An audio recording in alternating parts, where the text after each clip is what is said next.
Rabbi syrah li sadri wa yassir li amri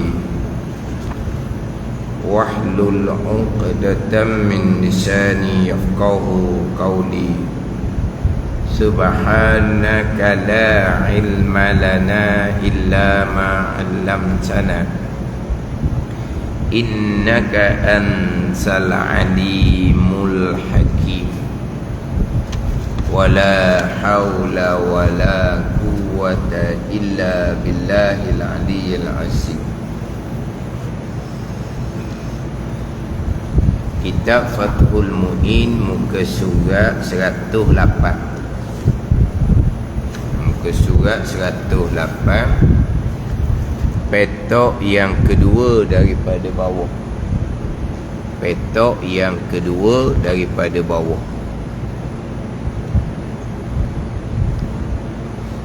Qala al-muallifu rahimahullahu ta'ala wa nafa'ana bi'ulumihi amin. Wa illa fi nafli safarin mubahin. Wa illa tu ataf pada kata illa fil ajizi, illa fi haqqil ajizi anhu wa fi salati syiddati khaufin.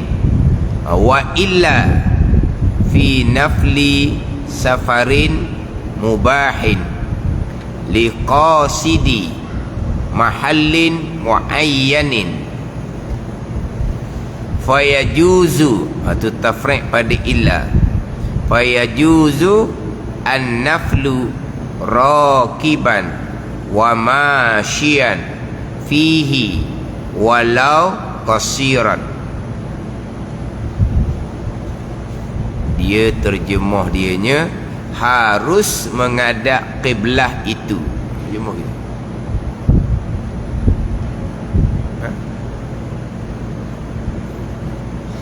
Harus menghadap kiblah itu kecuali solat sunnah. Harus menghadap kiblah itu.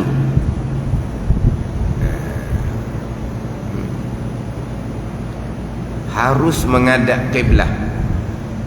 Dia syarat sesembahyang adalah menghadap ain kiblah, yang mana dalam sembahyang kita wajib menghadap kiblah, melainkan kecuali solat sunnah, solat sunat.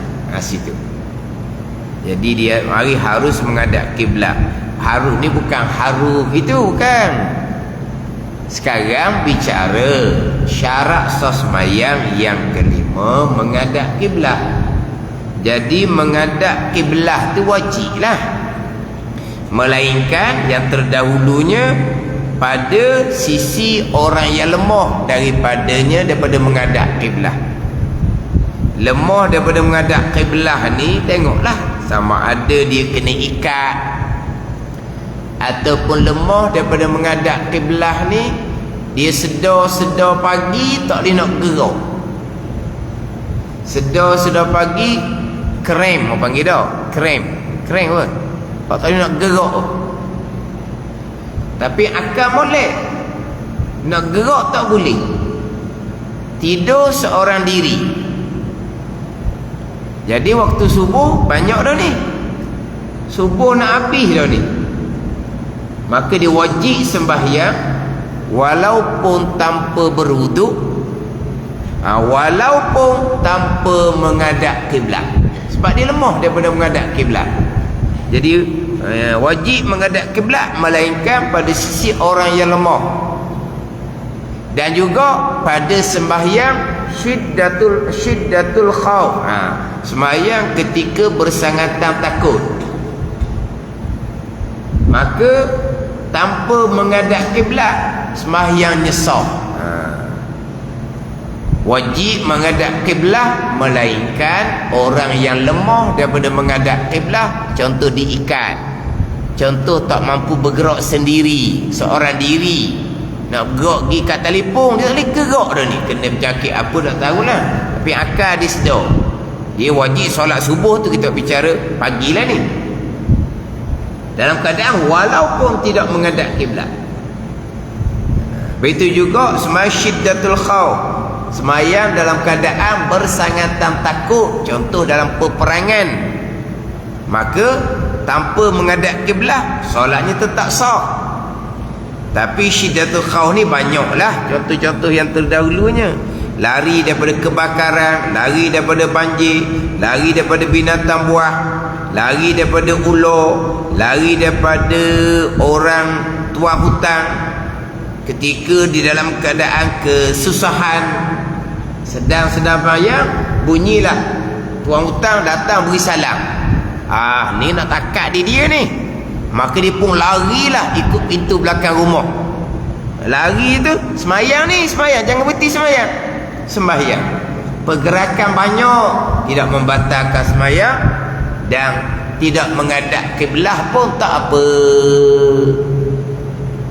Dia berlari ikut belakang rumah, lari ke dalam hutan ke, tak kira lah, aman dah dianya. Wajib segera menghadap kiblat, solat macam biasa.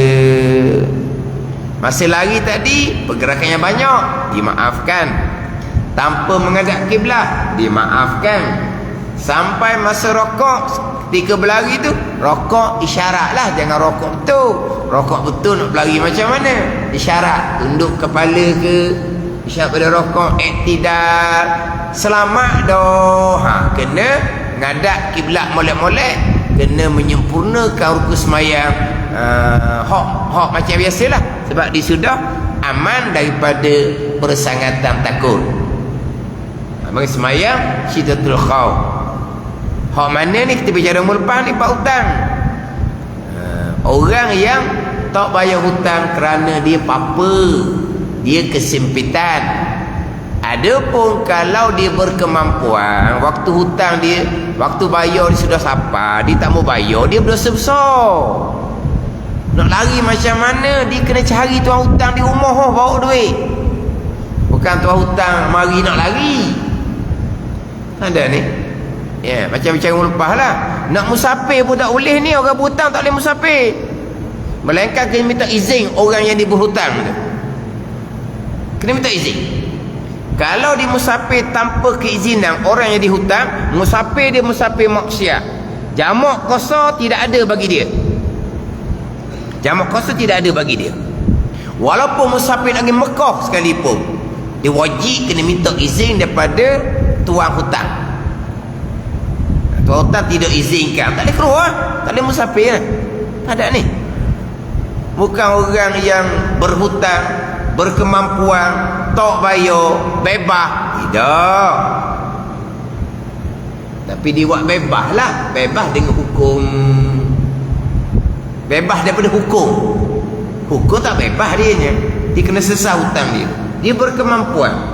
Lain orang yang apa. Orang yang apa ni dia tak sengaja.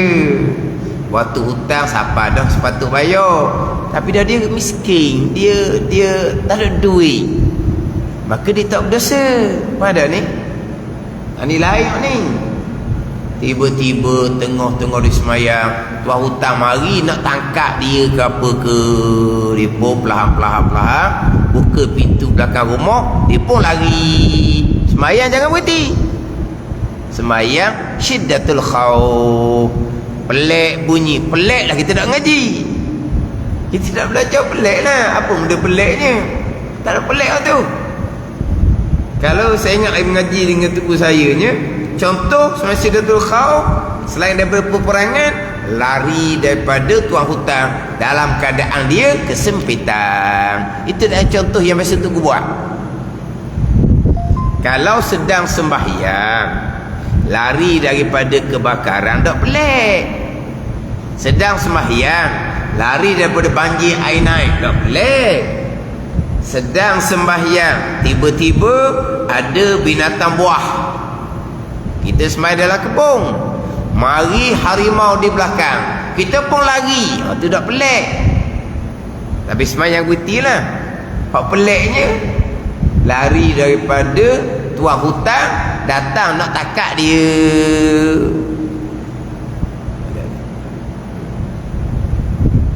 Orang yang berhutang, yang kesempitan, dia kalau jumpa dengan tuan hutang akan wak nanya dia. Tuan hutang akan belebel ke dia. Tuan hutang akan memalukan dia. Dia kesempitan. Jumpa di masjid, ni muka hutang tak bayar. Masjid mari, hutang tak bayar. Dia kesempitan, dia tak ada duit. Tuan hutang akan permalukan dia.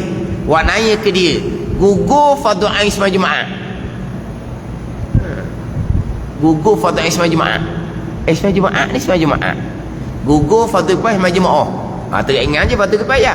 Gugur fardu sembahyang Jumaat. Dia kesempitan ni, dia kesempitan faham tak? Yang kaya hutang tak bayar tu berdosa besar. Tu orang tak pakai gawar gitu, orang jahat gitu. Ada ni. Jangan bab-bab ni nampak baik tapi jahat. Hutang orang tak bayar. Adalah pesen-pesen gini, kaya, banyak harta tapi hutang orang tak bayar. Ada. Orang jadi main-main besar-besar tu lah, main projek besar-besar tu. Kaya-kaya lah dianya, tapi subkong, sub subkong tau. Hak sub ni dia tak bayar habis duit, ada je dia kaya-kaya, projek berjaya, tapi hak subkong dia ni dia tak bayar.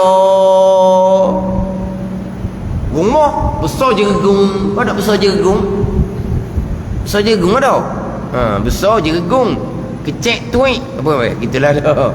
Rumah besar je gegung. Ada masa buat program we makan anak-anak yatim, ramai anak yatim dia panggil, ambil gambar. Buat program we makan budak-budak tahfiz, ramai budak tahfiz dia panggil, ambil gambar. Tu sunat. Hutang orang dia tak bayar. Ni manusia jahat ni. Hutang orang dia tak bayar. Tergamuk dia berlakon pada agama. Ni orang panggil apa? Menunggang agama lah ni. Nak panggil penunggang agama ni. Tunggang agama lah tu. Nak nampak dia pemurah. Panggil anak yatim, beri makan. Panggil budak tahfiz madrasah, beri makan. Padahal dia tu orang jahat. Hutang hak wajib dia bayar, dia tak bayar. Dia orang dia tak bayar. Ni panggil penunggang agama. Ke macam mana penunggang agama? Orang yang patuh pada agama, memperjuangkan agama, panggil penunggang agama. Tu dah betul dah lalu gitu. Dia bagi penunggang agama ni. Tergamuk. Habis duit banyak-banyak pergi makan. Tu sunat. Duit orang bayar pun habis lah. Mu kaya raya. Tak peduli. Atau dunia pangkat besar lah. Tak dunia pangkat besar. Sak-sak ni pun tunggulah. Tak bang dah. Tak boleh dah. Ada ni. Berat belaka ni. Manusia jahat orang panggil. Tapi tak rupa baik macam tadi lah. Masjid tak pernah tak mari. Program masjid, kalau program besar-besar tu lah, orang berkenaan, duduk depan lah. Kalau program fardu ain tak mari. Tak mari. Program haji ni mari-mari tu buat ceramah tu lah. Tu nak kena ada depan, lepas gambar ada. Mana ni? Afrika Selatan. Dia pelik-pelik ni kita sebut Afrika Selatan lah. Kalau sebut Terengganu, tak pernah Sabah Terengganu kita Darul Iman. Tempat orang baik-baik, orang beriman belaka kan. Terengganu Darul Iman, negeri orang beriman. Kalau tak beriman, keluar dari Terengganu. Gitu dah. Darul Iman, negeri orang beriman. Tak beriman, keluar lah. Dah. Bak hutang jangan. Hukum agama tu besar tu. Tapi dia kesempitan dia apa-apa. Tuan hutang mari dia setengah semayang, dia boleh lari semayang syiddatul khauf, semayang tak putih. Ada biasa tu saya contoh. Syiddatul khauf kerana peperangan itu contoh biasa. Contoh pelik tadi lah. Lari daripada pemiutang, dia panggil tuan hutang yang datang nak cari dia sebab dia tak bayar hutang, masa sudah sampai tapi dia kesempitan. Kena faham tu? Dia kesempitan, dia tak ada duit. dia orang berhutang ni tak semestinya ada duit, ada harta mana-mana pun jual lah, payah hutang orang, biar hidup kita bebas. Yang duduk dekat dengan hutang orang, duit tak ada, tanah ada, tanah air ada, jual lah. Biar susah orang. Jadi wajib menghadap kiblat melainkan bagi orang yang lemah, sembahyang syahadatul khauf, dan juga kecuali solat sunnah wa illa fi nafli. Solat sunnah yang dilakukan di tengah perjalanan mubah, safarin mubahin, safar perjalanan yang mubah, perjalanan yang harus pada syarak, bukan perjalanan yang maksiat. Mana di antara perjalanan maksiat? Orang yang musafir, hutang orang tak bayar, dia berkemampuan, dia musafir tanpa izin tuan hutang yang dia tak bayar tu, musafir dia maksiat. Nak sembahyang sunat tanpa menghadap kiblat tak boleh, nak jamak qasar pun tak boleh.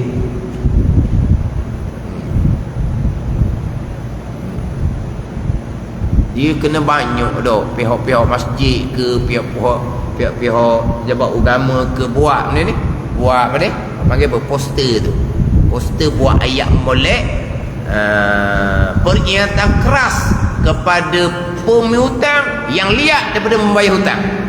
Ada dah kan, mana buat macam-macam lah, buat macam apa poster tu kan, tepek di masjid, tepek di surau, tepek di bangunan sivik, tepek di balai raya, tepek tempat-tempat orang ramai, tepek kedai-kedai. Buat ni apa panggil apa tu, sop-sop tu ni panggil apa, pak ilam sop-sop tu panggil apa tu, pipi jalan tu mahal tu dah. Tu mahal tu kena bayar sewa lah. Tulis besar molek. Macam agama lah tulis molek, apa ingatan hukum. Kewajipan bayar hutang sampai ke mati, wajib dibayar oleh pewaris dia. Tapi ingat baik, jangan salah faham.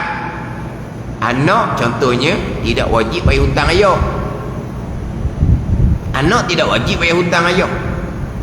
Isteri tak wajib bayar hutang suami yang meninggal, tak wajib. Wajib atas anak lepas ayah mati, ambil daripada harta peninggalan arwah untuk bayar hutang. Bukan anak wajib bayar hutang pakai duit poket dia. Dah. Tak ada kena-kena dengan anak. Tak ada kena-kena. Dia kata anak wajib bayar hutang, wajib ambil daripada harta peninggalan arwah. Dah. Tidak diparaikkan. Belum diparaikkan. Ingat baik. Ada ni paraik ni kemudian dah. Paraik ni kemudian dah. Nak paraik ni kena selesai hutang agama dahulu. Dia wajib mengerjakan haji tapi tak sempat kerja haji, mati. Wajib kena buat keluar dah harta peninggalan arwah untuk upah haji. Dia ada fidyah puasa, buat keluar daripada peninggalan arwah untuk yang ni, untuk duit untuk beli beras. Dia ada hutang orang tak bayar, wajib kepada pewaris ni ambil daripada harta peninggalan arwah. Bukan itu bukan pusaka. Sebab itu bukan harta milik arwah, itu harta orang lain. Wajib kan? Tapi anak tahu sangat. Sebab apa? Hutang tak bayar tu menyebabkan ayah dia balas dengan kawan baik dia. Kerana ayah dia tak bayar hutang, kawan baik dia. Anak dia tahu sangat-sangat. Mati, anak pun tengok hutang banyak ni, kalau bayar tak ada bahagian, aku nak pusaka. Dia pun paraik sama adik-beradik dia. Anak dia meneruskan kerja zalim, kerja dosa besar, lapar harta milik orang. Hak dalam kubur tu akan dapat dosa yang sama. Sebab anak dia meneruskan kerja jahat yang dia mulakan kerja jahat. Dosa anak tak kena pada mak ayah. Dosa anak tak kena pada mak ayah. Malaikat dosa anak yang berpunca daripada ayah tu buat kerja jahat masa dia hidup. Dia hak anak ni pahala pun sampai ke mak ayah. Anak ni pahala automatik sampai ke mak ayah. Dosa tidak. Melainkan dosa yang berpunca daripada mak ayah tu yang memulai kerja jahat. Sebab hutang tu sepatut dia bayar masa dia hidup. Dia mati, anak kena keluar daripada harta peninggalan. Anak pula jadi sayang, tak pusaka, tak boleh harta duit lah dianya, dia buat senyap. Hutang tu mari jumpa dengan anak ya. Ni hutang arwah ayah awak. Itu ayah saya berhutang, bukan saya. Ada ni. Bukan minta duit anak, minta harta peninggalan arwah. Anak dia pakat bagi pusaka. Buat kerja jahat, kerja dosa besar. Tu kata molek buat tulis mana-mana biar sedar. Jawab kerja jahat. Tadi lagi jahat. Hutang orang tak bayar, pergi makan anak yatim. Hutang orang tak bayar, pergi makan budak-budak madrasah, budak-budak hafal Quran. Nak baiknya, tu sunat. Wajib hutang orang tak bayar. Duduk masjid 5 waktu. Ada nyakit gini. Jangan. Habis kita. Siapa ke babik anak kita pula kemudian.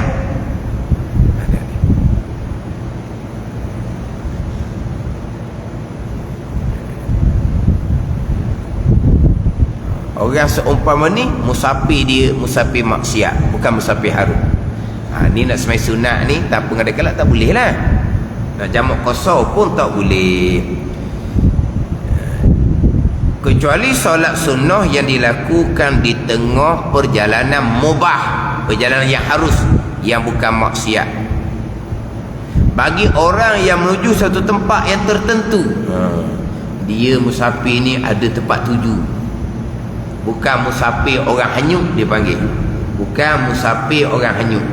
Mana musafir orang hanyut ni? Musafir orang yang tak ada hala tuju. Musafir orang yang tak ada hala tuju. Mana? Musafir orang yang tidak ada hala tuju. Ada ni. Nak pergi ke mana tu? Tak tahu ikut kaki ikut steering kereta tak ada alat tuju tu orang panggil. Sebab ada orang dia serabut, punya serabut, dia pun cara dia nak hilang serabut, dia pun ambil kereta dia pun berjalan. Nak ke mana tak tahu. Tak tahu. Naik highway dah ni, tak tahulah nak pergi Kuantan ke, nak Kuala Lumpur ke, tak tahu nak pergi. Serabut nak lari daripada rumah, serabut perut kata. Dia pun naik kenderaan jauh ni sampai Kuantan dah. Itu musafir yang orang yang hanyut, orang tak ada hala tuju. Musafir itu tak berdosa. Tapi nak jamak qasar tak boleh. Nak semai sunat atas kenderaan tanpa menghadap kiblat pun tak boleh. Hanyut tak boleh tuju.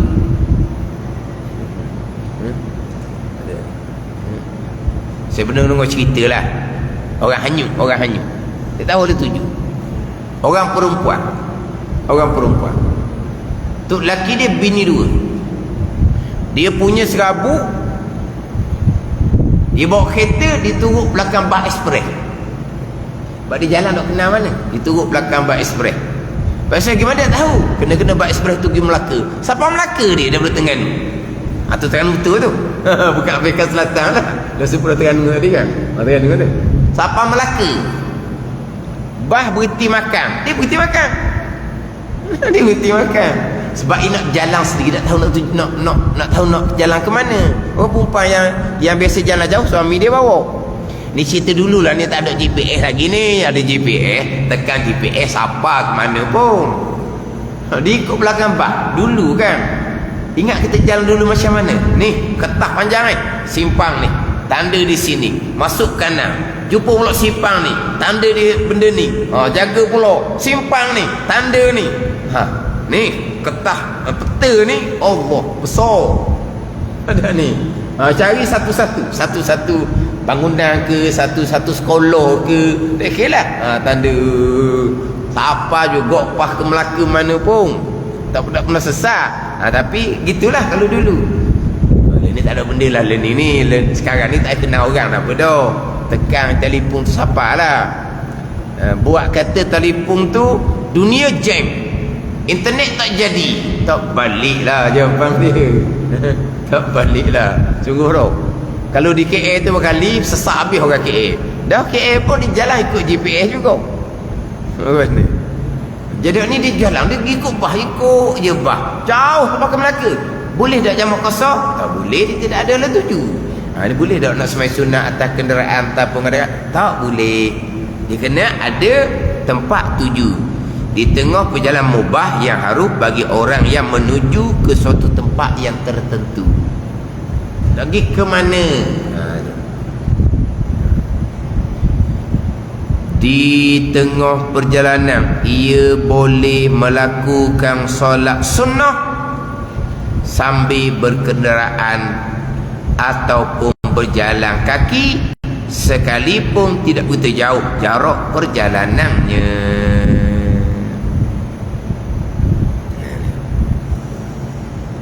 Dia bicara orang ni surat sebelah tu, surat 109 tu bicara sepenuhnya. Sepenuh bicara hak semai sunat atas kenderaan ataupun berjalan kaki yang mana tidak diwajibkan menghadap kiblat. Ni satu muka surat sepenuhnya surat 109 bicara bab semai sunat. Panjang. Syidatul khauf pendek je. Ni dua penggang ni pula memang hak bicara berkaitan dengan semai sunat atas kenderaan. Dia kena faham boleh atas kenderaan tidak boleh sembahyang fardu, tidak boleh. Atas kenderaan tidak boleh sembahyang fardu. Melainkan yang kita bincang minggu lepasnya sembahyang syiddatul khauf. Boleh sembahyang atas kenderaan. Saya contoh minggu lepasnya naik air banjir, dia sedang sembahyang, teruskan sembahyang, dia pun naik hailat dia, air naik dah tapi hailat boleh redah lagi air, dia pun redah dengan hailat dia tengah sembahyang ni, tengah sembahyang fardu ni, fardu atas kenderaan, sampailah dia sampai tempat selamat, dia pun turun kembali ke bawah sambung sembahyang macam biasa. Tu sembahyang atas kenderaan. Ataupun kenderaan yang tak boleh keluar macam kapal terbang, macam kapal laut, baru boleh sembahyang atas kenderaan, tak fardu. Sembahyang atas kenderaan adalah sembahyang sunat sahaja, bukan sembahyang fardu. Tidak ada sembahyang fardu atas kenderaan. Ingat baik. Kita jam ni tak boleh gerak dah ni. Jam tak boleh gerak kenderaan ni. Tak ada dah.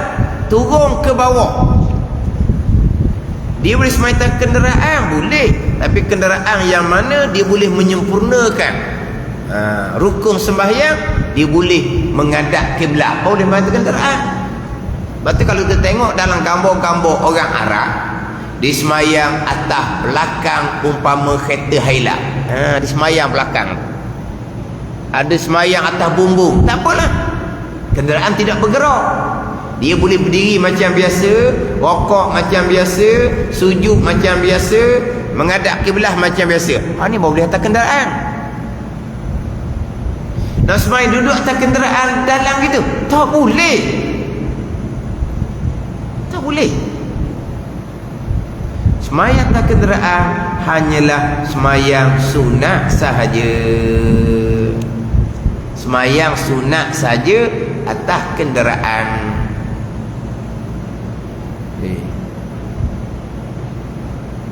Orang kita sekarang barulah ada perubahan lah. Kalau kata sekarang kita boleh tengok jam sembahyang di tepi jalan raya. Baru nampak sekarang ni, baru nampak. Tak ada ni orang musim perayaan tu kan, jam subuh nak habis dah, orang pun hampa sejadah tepi highway. Tapi ada kot netizen hok jahil. Ada netizen jahil. Dia kata semayang di tepi highway merbahaya. Merbahaya apa? Kereta tak bergerak. Ni korok ni. Pelik manusia. Apa tu ada pula Kang boleh jamuk kan, dia kata. Kenapa tak jamuk? Subuh nak jamuk ngapa? Ni abang mesti lagi berbengong tau. Ada netizen dalam hati. Tapi dia tunjuk gambar semua tepi jalan merbahaya, dia kata. Membayar apa kata tak bergerak? Oh tadi jamak. Jamak duha ke apa? Subuh jamak apa? Sebab apa? Sebab dia mikirnya Allah nebeng. Pada nebeng? Pada nebeng. Nebeng ni apa? Nebeng ni apa? Nak semayang sangat. Gitu dah orang kata. Nebeng apa kata? Nebeng ni Allah balik qada di rumah. Ni manusia jahil. Ni manusia jahil hok tak pakai kawan. Qada rumah, qada mana qada? Semayang tepi jalan tu lah. Semayang tunai macam biasa. Wuduk macam biasa. Wuduk air dia dah. Air banyak dalam kenderaan, dalam kereta standby dah air. Apa wuduk macam biasa? Semayang tepi jalan. Qada apa qada? Tinggal semayang. Nama tercatat di pintu neraka. Oh boleh buat ayat. Main rumah, qada subuh habis dah. Oh ni jahil satu, jahat satu. Dia lah macam mana. Tapi dia komen orang semayang tu, dia tak setuju orang tu semayang. Yang dia memang tak semayang dah lah. Kau anda mu tak mau semayang, neraka mu. Tapi kenapa dia komen, dia petikai orang semayang? Tu timbul main rumah, qada. Sebab kita darurah, sebab jeng. Ni selagi ni darurah, korok mu darurah. Darurah apa? Boleh semayang. Kita orang Melayu ni barulah sekarang ni orang mana apa ni terbuka dah. Semayang tepi highway sudah menjadi satu benda yang tak memalukan. Orang Arab siap berjemaah laginya.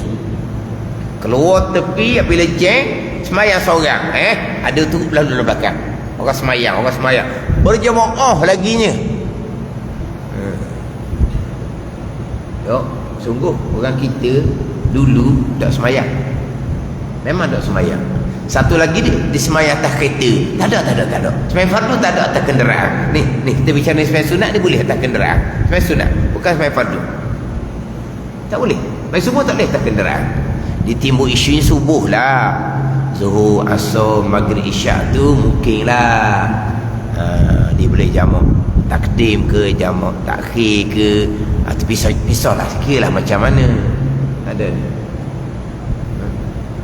Yelah kadang-kadang kalau berhenti RNR pun belum tentu boleh sembahyang dalam surau. Dalam surau tu orang penuh.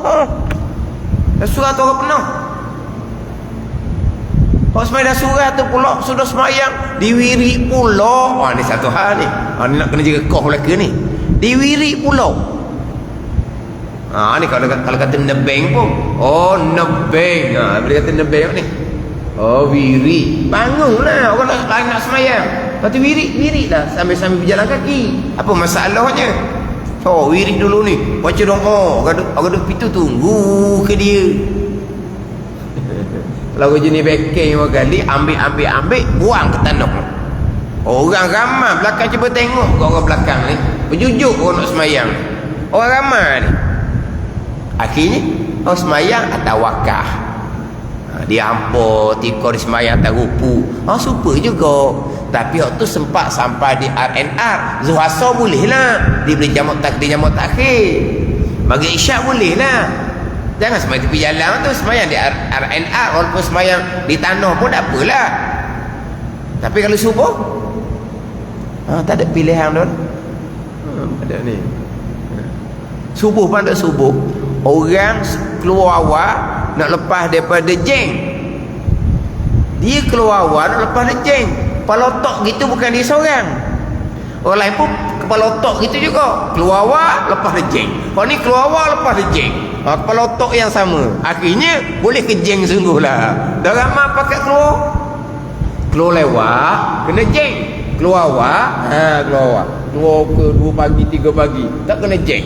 Ingat ke kepala dia je mikir gitu. Kepala orang lain dah mikir gitu. Ni saya cerita pengalaman orang lah. Kita tengah dia tak ada pengalaman tu. Atas kenderaan sampai ke 20 jam 24 jam kalau kita dah raya dah. Raya di KL lah. Biar menangis seorang pun. Dah atas kenderaan 20 jam pun benda main. Dia tu turun awal. kono-kononnya anak tidur angkat anak nak lepas dia jeng. Dia kata orang lain berfikiran yang sama. Jeng punya jeng. Subuh isu. Jadi kalau pukul 3, pukul 2, pukul 3, subuh tak lama. Subuh tak lama mana tu? Tu hak semayang tepi jalan.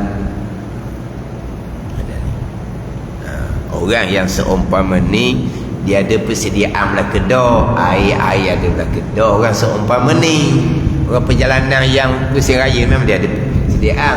Semayang dengan wuduk macam biasa. Semayang tepi jalan. Tapi hari pun kereta tidak bergerak. Sepatutnya orang lain pakat berjemaah. Ni duk soal orang semayang. Duk soal. Timbullah sesemayang tak kenderaan. Tidak ada kalau semayang fardu. Cuma mana orang kita ni bertambah timbul kesedaran. Jangan sesekali berfikiran tinggal semayang subuh sampai kampung qada. Tu tak ada seumpama tu, tak ada. Pada ni satu waktu semua ditinggalkan, masuk neraka satu hukum 80 tahun neraka, satu hari di neraka 1000 tahun tempoh masa dunia. Satu waktu solat yang ditinggalkan, tidak ada tinggal solat. Tapi dengan kereta banyak tu, dengan orang semayang tu, tak ramai sangat lah. Tak ramai lah, tak ada lah. Hak balik raya tu orang Islam lah ke? Kan ada orang bangsa lain balik raya? Orang Islam lah ke? Lepas tu subuh ada semayang, dia ambil gambar orang tu. Orang tu dah ambil gambar, orang lain ambil gambar. Tu dia nak kata tu. Yang ambil gambar tu semayang tau. Banyak-banyak kereta hot jam tu semayang ke tak? Nak kata orang jahilnya manusia tinggal semayang subuh. Patutnya sama-sama semua turun belaka semayang tepi jalan 2 rakaat je, sekejap je, bukannya lama.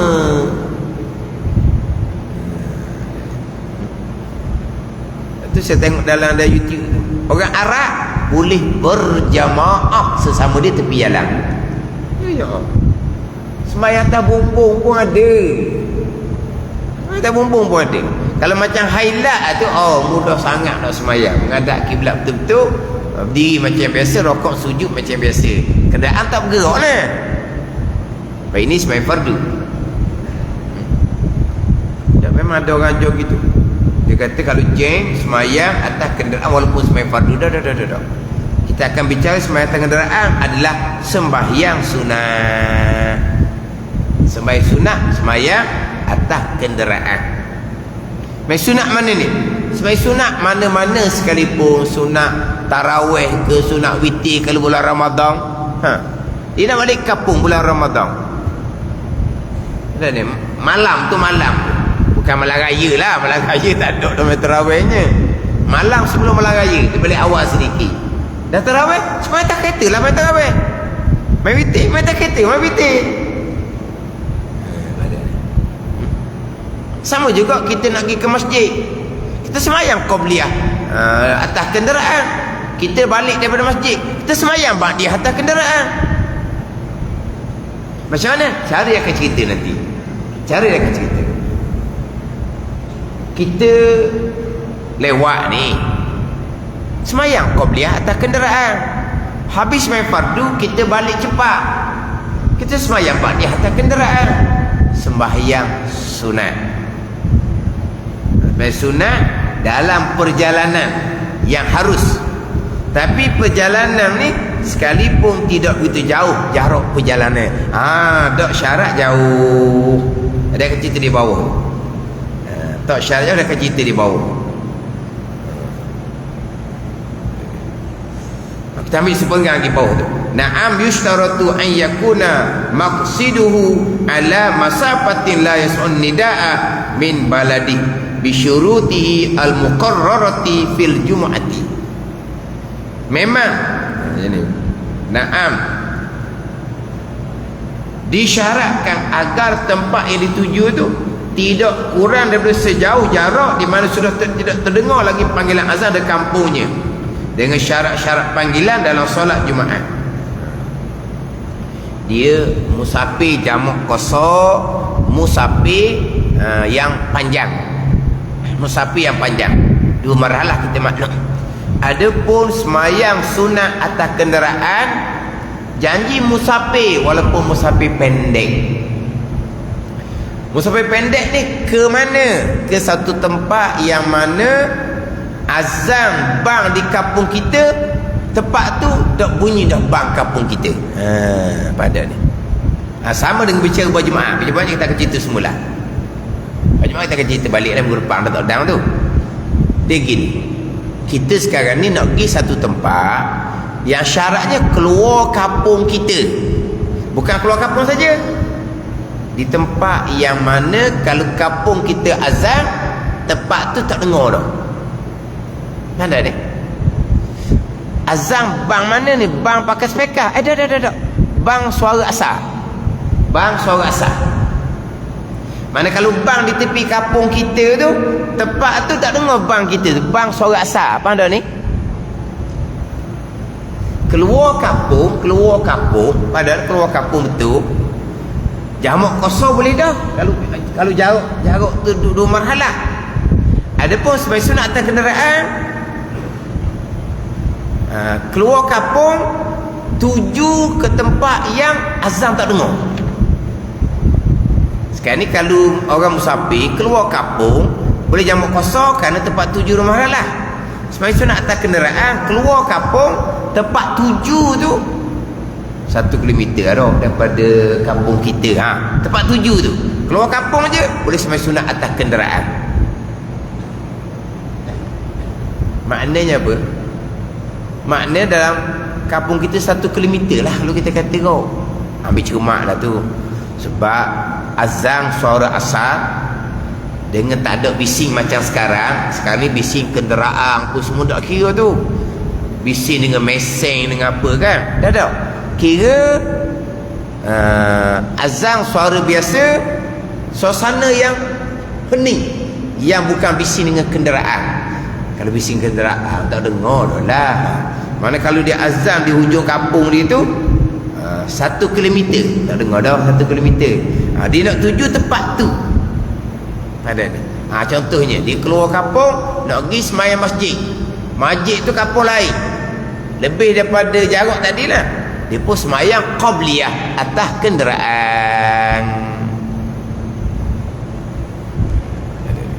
Dia keluar kampung nak pergi semayang masjid kampung lain, tapi berdekatan ke kampung dia, nak semayang sunat atas kenderaan. Sebab dia tak panggil musafir gitu, sebab dekat sangat. Dia nak biar jarak daripada kampung dia.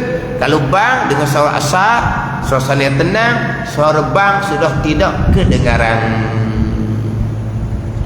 Dia bicara sebagaimana bicara bab Jumaat. Atau nanti bab Jumaat kita akan bicara semula.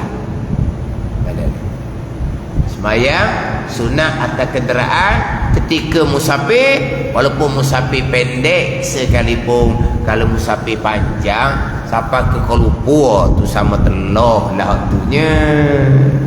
Ini walaupun musafir pendek sekalipun.